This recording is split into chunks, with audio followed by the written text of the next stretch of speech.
and I couldn't give The Fifth Element to them because we were there. Luc Besson is often celebrated as the visionary who brought European excess to American blockbusters. And you know, by the way, when you make a love declaration, there's never a big orchestra on your back. He built a neon-drenched future from childhood drawings.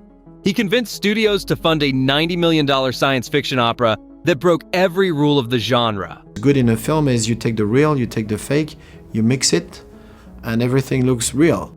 He was a director who believed cinema should overwhelm the senses. That subtlety was the enemy of spectacle. But in 1996, while struggling to complete The Fifth Element, Besson faced a crisis that threatened to destroy everything he had built.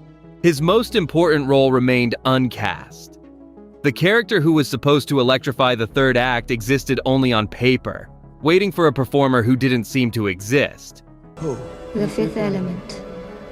The Supreme Being sent to Earth to save the universe. The role had been written for one man. That man was Prince. And Prince had said no. Buried in the production history of The Fifth Element is the story of a last-minute casting decision that transformed a potential disaster into a cultural phenomenon. This is the story of Ruby Rhod, the one moment that saved The Fifth Element from becoming a forgotten curiosity delivered by a comedian nobody believed could carry a blockbuster. The production nightmare. In 1991, Luc Besson was a European sensation with American ambitions. Léon. The Professional had proven he could make art that sold tickets. La Femme Nikita had proven he could craft action with elegance. But Besson wanted something bigger. He wanted to build a universe. The Fifth Element had lived in his imagination since he was 16 years old. There's this story in my mind since I'm 16 years old, so I just have this fantasy in my head. He had spent decades sketching characters, designing spacecraft. Bruce Willis signed on as Corbin Dallas, providing the marquee name the film needed. Milla Jovovich was cast as the mysterious Leeloo. My name is Milla Jovovich, and I'm here to talk about The Fifth Element, my character Leeloo. Gary Oldman agreed to play the villainous Zorg with scenery-chewing relish. The character existed as Besson's secret weapon, a flamboyant radio host who would hijack the film's final act with manic energy.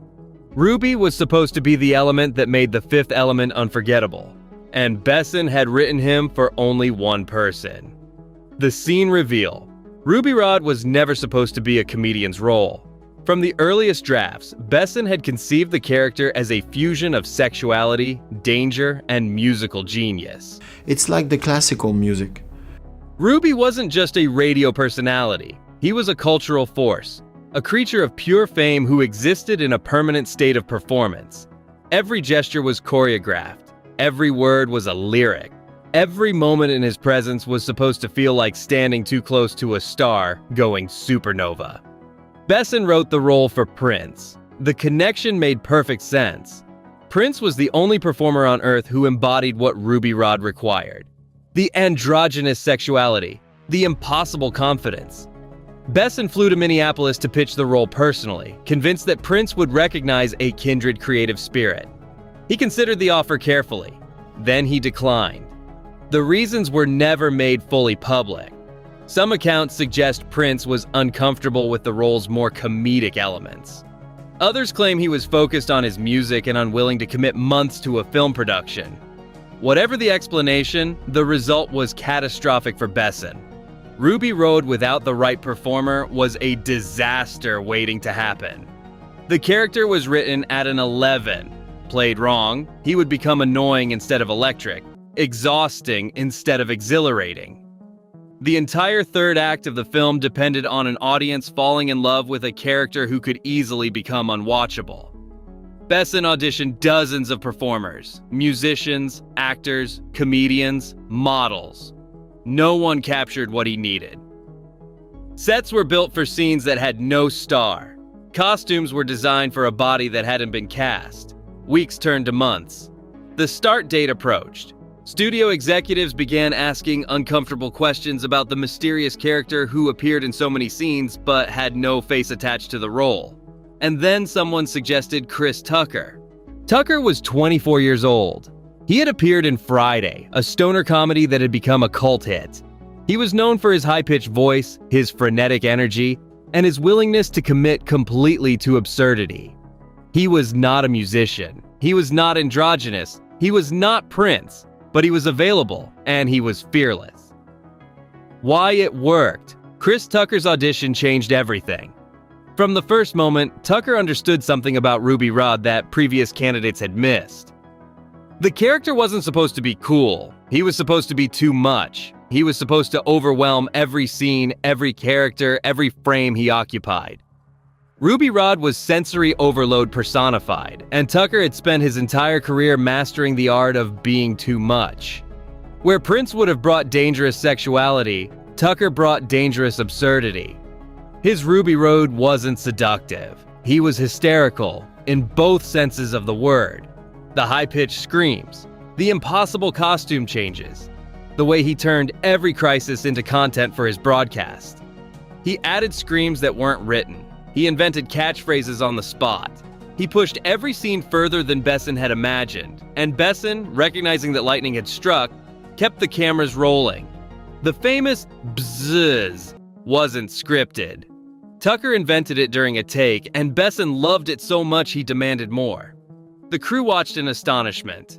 Bruce Willis, a veteran of action productions, had never worked with anyone like Tucker. Their scenes together crackled with an energy that couldn't be manufactured. Willis played straight man to Tucker's chaos, and the contrast made both performances better. What emerged was something neither Besson nor Tucker could have created alone. Ruby Rhod became a commentary on celebrity culture that felt prophetic. Yet Tucker's Ruby Rhod predicted an entire era of fame-obsessed, content-creating, boundary-free celebrity that wouldn't fully arrive until the 2000s. What the casting changed. The transformation of Ruby Rhod revealed something crucial about The Fifth Element's DNA. Besson had conceived the film as a love story wrapped in action, wrapped in opera. The emotional core was supposed to be Corbin and Leeloo, the burned-out cabbie and the perfect being learning to love. But that romance, while charming, wasn't enough to sustain 2 hours of Baroque excess. The film needed a counterweight, something so outrageous that audiences would forgive the slower moments because they knew another Ruby Rhod explosion was coming. Tucker provided that counterweight. His scenes became the sequences audiences quoted, imitated, and rewatched. While critics debated the film's thin plot and excessive style, audiences were too busy screaming "Corbin Dallas" in Tucker's falsetto to care. Ruby Rhod didn't save The Fifth Element by being likable. He saved it by being unforgettable. Audiences didn't leave the theater wanting to be Ruby. They left unable to get him out of their heads. The difference between a successful blockbuster and a forgotten one is often exactly that distinction. Prince would have made Ruby Rhod cool. Tucker made him iconic. Cool fades. Icons endure. The Fifth Element grossed $263 million worldwide against its $90 million budget. It became the highest-grossing French film in history at the time. And while every element contributed to that success, exit polls and audience surveys consistently highlighted one thing above all others. They couldn't stop talking about the guy in the leopard print. Legacy and broader impact. The success of Ruby Rhod established a template that blockbusters would follow for decades.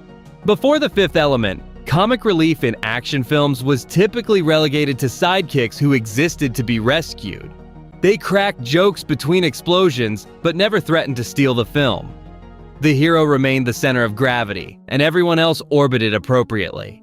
Tucker's performance shattered that hierarchy. Ruby Rhod didn't orbit anyone. He created his own gravity, pulling scenes toward his chaos, whether the plot intended it or not. Jack Sparrow in Pirates of the Caribbean operated on similar principles, a supporting character so excessive that the franchise eventually bent around him.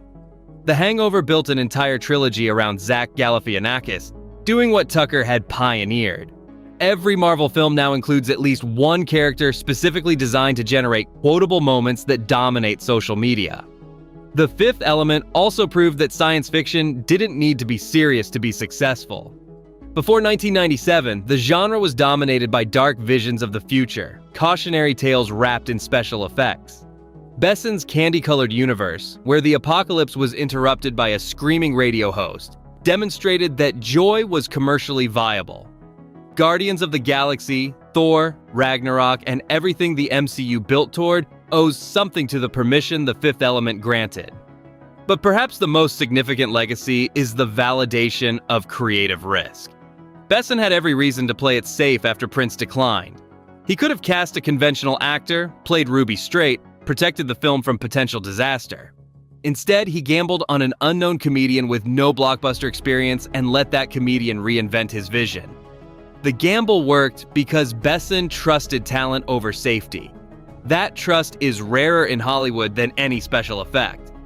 The Fifth Element is not a movie about saving the world. It is a movie about the chaos that makes the world worth saving.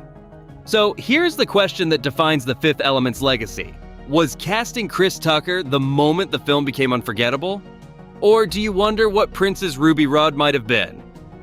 If videos like this change the way you see the films you thought you knew, subscribe and stay with us. Because the most electric thing about The Fifth Element isn't the ancient stones or the perfect being. It's the screaming man in leopard print who saved the entire movie.